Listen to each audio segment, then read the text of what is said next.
All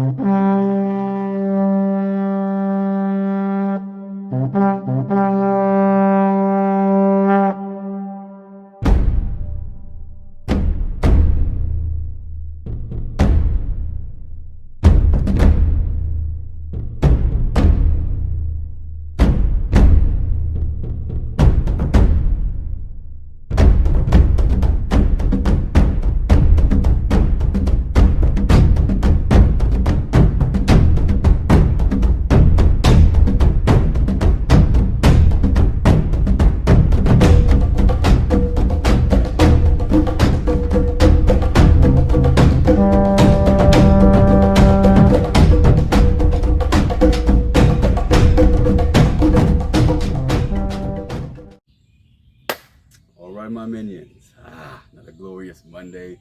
Sun is shining. It was raining, and I like the rain and gloom. It seems to bring out colors a lot more. It pops. Everything just pops. So the birds are out. It's just lovely. It's a lovely, lovely day. But what I want to discuss with you today is all about you first responders, firefighters, police officers, people working private security, medical personnel, even military. I harp on the military a lot, and this is the thing. And I need you to pay attention. This is gonna have to sink in. It's gonna be an eye opener for you. It's gonna be a game changer for you. I got this from a buddy that I work with. He works tactical, special operations type SWAT type stuff. And this man is basically what I like to call it. If you picture an operator like this is this archangel glowing image would be him. Like I would say he's the embodiment of an operator. But in this discussions I've mentioned before, things I've mentioned before and I've harped on, but he had this basically phrase, just summed it up as a goddamn sentence and phrase of genius. It really is. And what he said was, and mind you, after speaking with him about it, he told me he got this from another SWAT guy he knows, but I heard it from him. So as far as I'm concerned, he's a goddamn genius. But he stated, and just sums it up perfectly, that the moment you become a first responder, you have lost the right to be unfit. Genius. Goddamn genius. I couldn't have summed it up better myself. That is like just it's perfect. Perfect exactly how it is. You have lost the right to be unfit. You really have. Think about that. Think about what it is you're involved in. Think about you're engaged in. Think about what your job is and what your occupation is. Being a first responder, even in private security. I've worked private security jobs where we were the first responders. I worked in areas and facilities where if people called 911, it came to us. And we responded to fire, medical, and obviously, security type shit as well. So don't think of first responders as just, your local police and your local fire and EMS. No, you could work in a facility where the property is just secure. You are the first responder. It comes to you first. And if it's beyond your capabilities, then you call for outside help. That's just what it is. I mean, there are jobs like that. There are companies, franchises, companies that develop, they're so massive, they actually have their own fire and medical and basic security law enforcement personnel on site, dedicated for that site. So you just kind of got to, get your thinking out there. Don't just think local or state or federal. It's different variations of first responders of that job, of what you're doing, basically life-saving jobs. So you're a first responder, you've got to be, every second counts. Every second counts. You got to climb stairs, you got to climb hills if the property is on elevated ground, especially stairs.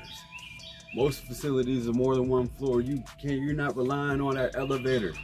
You will have to hoof it and get up them stairs. You have to. And it's not just your ability to get up the stairs. or the ability to get to where you're going quickly. But then you got to perform once you get there. And I tell people all the time, the people that I train, some of the officers I train, agents that I train, investigators that I train, don't do it like your life depended on it. Do it as if my life depended on it, because one day it very, very well may depend on it. And most, not all, but most of us don't care about what happens to us who are in these professions: military, law enforcement, fire, EMS, nurses, doctors, whatever. We don't care what happens to us necessarily. That doesn't mean we're going to be reckless, but that's the occupational hazard that we accept it. We care about failing others. We care about letting down other people. That's what's going to hurt. That's what we're going to remember. We don't measure our success by the lives that we saved. We measure our success by the lives that we've lost or couldn't help. It's not necessarily lives we lost, the people we've disappointed because we couldn't help. Lives lost as well, but not everybody's day-to-day is, losing somebody, but we're the service industry. We serve the public in one fashion or the other, and we may not always be able to help. Good intentions or not, trying our best or not, we may fail. And that's how we measure our successes, by the failures and the people we've lost, and what I'm saying, failures, people we lost, people we couldn't help, like legitimately could not help, despite our best efforts. So that's what you need to keep in mind. And I know you've seen it, and don't get me wrong, I'm not measuring fitness at all don't measure fitness by how someone looks, their appearance. But your appearance gives an impression. Now, in particular, law enforcement, private security, military.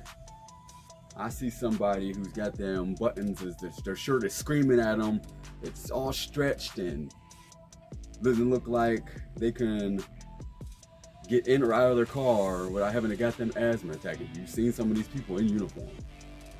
Well, think about how it looks to criminals. Are you a deterrent at that point? Is your physical presence even a deterrent at that point? To think that it gets in the minds of criminals that I can get away with it. I can definitely outrun this motherfucker. So I'm gonna continue on what I'm doing. So it matters. And you've seen people like this in uniform, male and female. Then you're wondering what the fuck is going on with the standards of whoever they work for. Why is this not important? Yes, you've lost the right to be unfit. This is your job. Every second counts. And it blows my mind on why most local agencies, a lot of state and federal, don't require an annual PAT or physical abilities test, PFA, whatever you want to call it. At least an annual test to make sure that you're capable, you're fit enough to do the bare minimum of the job. I'm not talking about running a 9-minute mile and a half, an 8-minute 2 mile. I'm not talking about that. But the fitness standards, just to do the bare minimum job, to be able to save a life, to be able to perform the duties of your job, especially when you get on site.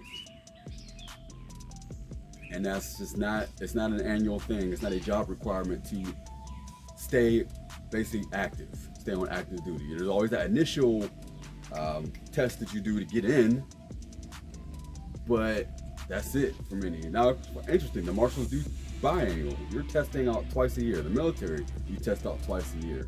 Other agencies, once a year. Other agencies, none at all. And there's more agencies and departments that don't test at all throughout your career than that do, which just blows my goddamn mind. It's just mind-boggling to me. But there it is. You have lost the right to be unfit when you are a first responder. Period. Get that out of your damn mind. Because especially if you outperform in front of me, I'm beating your ass. If you were unfit and can't do your damn job now, I've got to worry about you. You become a liability.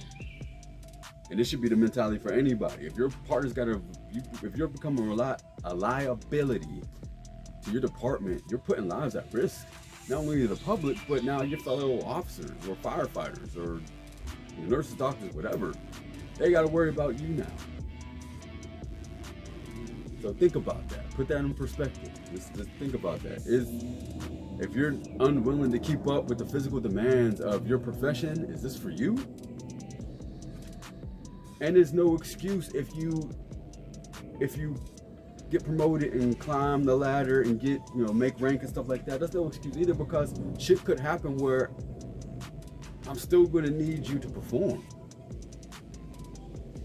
Like I take for police, you're the officer, then you make corporal, then you make sergeant, then you make lieutenant, then you make captain. Even if you make captain, don't get me wrong, at that level you're basically an admin guru. You're still a law enforcement officer first.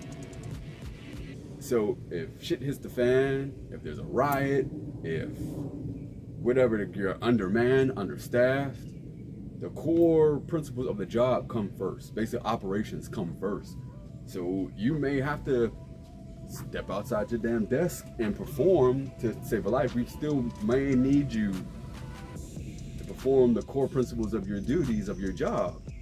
So even as you climb and make rank, that is no excuse for being unfit. If you are first responder in any capacity, you've got to keep up. You've got to keep up. That's just what it is. You've lost the right to be unfit because people are depending on you.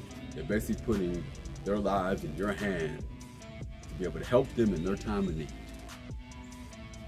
So you're going to let them down? Can you live with yourself letting them down? That's my question. I couldn't. If the loss of a life came because I was too fucking lazy to keep up, I wasn't fulfilling my responsibilities, I was doing what I need to do for the job that I volunteered for, the responsibilities that I voluntarily accepted and consciously accepted. No. So think about that. There's no excuses for being unfit as a first responder in any capacity. That observe and report bullshit, gotta stop. Throw that shit out the goddamn window. No. Okay. You need to respond. That's the job. Regardless of what the job is, you need to respond. You run towards the danger, not away from it. That's the job. That's the game. And if you're not for it, you're not for it. That doesn't make you a bad person. But understand this going through. If you become a first responder, you volunteer to be a first responder, you consciously made the decision to become a first responder, you have lost the right to be unfit. Period. Anyways, thank you very much. I appreciate you being here. I wanted to get that across. And it's a glorious day. Look at that. It's just lovely. It's just lovely. I'm loving this. Unfortunately, I do got to work today, but hey, it is what it is.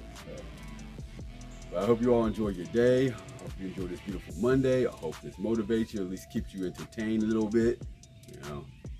Please like and share and subscribe, and like and share, and comment and follow and all that good stuff. And we'll see y'all next time. Have a good one.